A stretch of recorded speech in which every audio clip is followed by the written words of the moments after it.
ஸ்ரீமதே ராமானுஜாய நமக. இன்று தொடங்கி திருவல்லிக்கேணி அம்மாள் வார்த்தை, திருவல்லிக்கேணி பெண் பிள்ளை ரகசியம், 108 ரகசிய வார்த்தைகள். அது என்ன என்பதை அனுபவிப்போம்.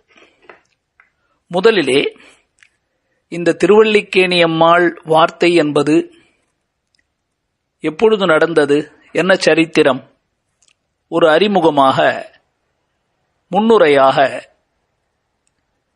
முதலில் அனுபவிப்போம். திருக்கோளூர் என்ற பாண்டிய தேசத்து கோவிலுக்குள்ளே ஸ்ரீ ராமானுஜர் சென்று கொண்டிருக்கும் போது அந்த ஊர்ல இருந்து ஒரு பெண் பிள்ளை வெளியிலே போய்கொண்டிருக்க, ஏனம்மா எல்லாருக்கும் புகுமூர் உமக்கு போகுமூர் ஆயிற்றோ, நம்மாழ்வார் புகுமூர் திருக்கோளூரேன்னு சொல்லியிருக்கார், நீ என்னம்மா இந்த ஊரை விட்டு போகிறாயே, உனக்கு போகுமூர் ஆயிற்றோ என்று கேட்க, அந்த திருக்கோளூர் பெண் பிள்ளையானவள், ஆமாம் சுவாமி, நான் இந்த உயர்ந்த இடத்திலே இருப்பதற்கு அருகதையற்றவள் என்று 81 வார்த்தைகளை சொன்னாள். அதைத்தான் நம்ம கடந்த சில வருடங்களுக்கு முன்னால் அனுபவித்து முடித்தோம். அதே போல ஸ்ரீ ராமானுஜரே திரும்பவும் அவதரித்தார் ஆழ்வார் திருநகரி என்று சொல்லக்கூடிய திருக்குருகூரிலே. அவர்தான் பிற்காலத்திலே மிகவும் பிரபலமாக கோவில் மணவாள மாமுனிகள் என்று ஸ்ரீரங்கம் பெரிய பெருமாளுக்கே ஆச்சாரியனாக இருந்தவர்.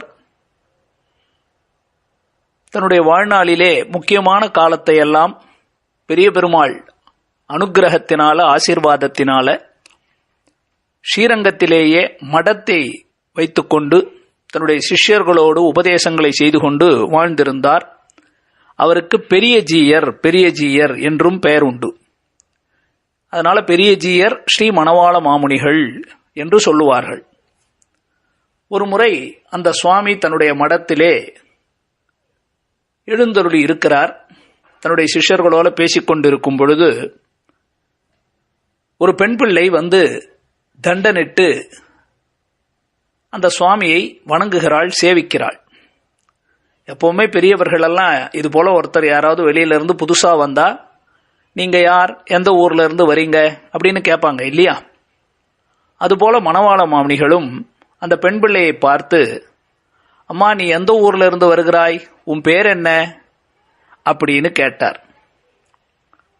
அந்த பெண் பதில் சொன்னாள், சுவாமி, நான் திருவல்லிக்கேணியில இருந்து வருகிறேன், அந்த ஊர்ல தான் பிறந்து வளர்ந்தவள். தேவரீர் உம்மை தண்டன் சமர்ப்பித்து சேவித்து உம்முடைய மடத்திலேயே ஒரு மூலையில ஏதாவது தொண்டுகளை, கைங்கரியங்களை செய்து கொண்டு வாழ வேண்டும் என்று ஆசைப்படுகிறேன். அதனைத்தான் உங்களிடத்திலே விண்ணப்பிப்பதற்காக வந்திருக்கிறேன். அடியனுக்கு ஏதாவது ஒரு மூலையில ஒரு தொண்டு கைங்கரியம் கொடுத்தீர்னா உங்க மடத்திலேயே நானும் பேர்பட்ட ஒரு பெரிய மகாத்மாவோட வாழ்ந்த பெருமை எனக்கு கிடைக்கும். அதனால எனக்கு ஒரு இடம் கிடைக்குமா, தொண்டு கிடைக்குமா என்று வந்தேன் அப்படின்னு அந்த அம்மா சொன்னான். இதை கேட்ட பெரிய ஜீயர் மணவாள மாமுனிகள் அந்த பொண்ணை பார்த்து கேட்டார், நீ வந்திருக்கிற அந்த திவ்ய தேசத்தினுடைய பெருமை தெரியுமாம்மா உனக்கு? அவர் சொல்ற விஷயங்களை பார்ப்போம். திருவல்லிக்கேணி என்ற அந்த கோயிலுக்குள்ள மட்டுமே கோயில், திருமலை, பெருமாள் கோயில் என்ற 3 திவ்ய தேசத்து பெருமாள்களும் ஒரே கோயிலுக்குள்ள இருக்கிறார்கள்.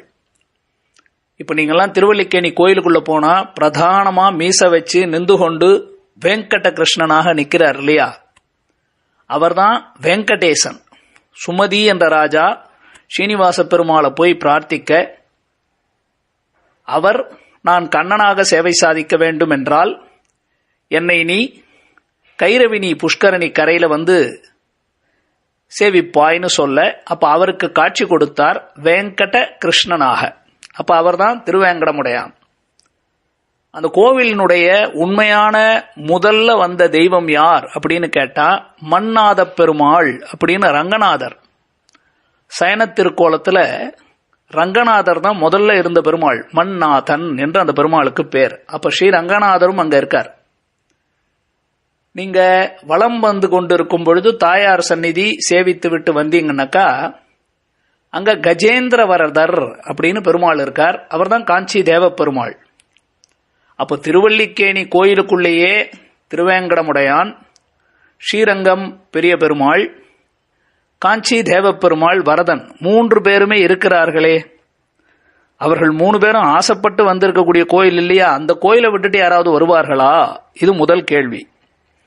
அடுத்து கேட்டார், எங்கேயாவது ஒரு திவ்ய தேசத்துல நின்றான், இருந்தான், கிடந்தான், நடந்தான், பறந்தான் அப்படின்னு 5 நிலைகளிலே பெருமாளை சேவிக்க முடியுமா? திருவல்லிக்கேணியில தான் சேவிக்கலாம். திருவல்லிக்கேணியில நின்ற திருக்கோலத்துல வெங்கட கிருஷ்ணன், சயன திருக்கோலத்துல மன்னாத பெருமாள், நடந்த திருக்கோலத்துல சீதாராம லக்ஷ்மணர்கள், பரந்த திருக்கோலத்துல கஜேந்திர வரதன், அமர்ந்த திருக்கோலத்துல யோக நரசிம்மர்.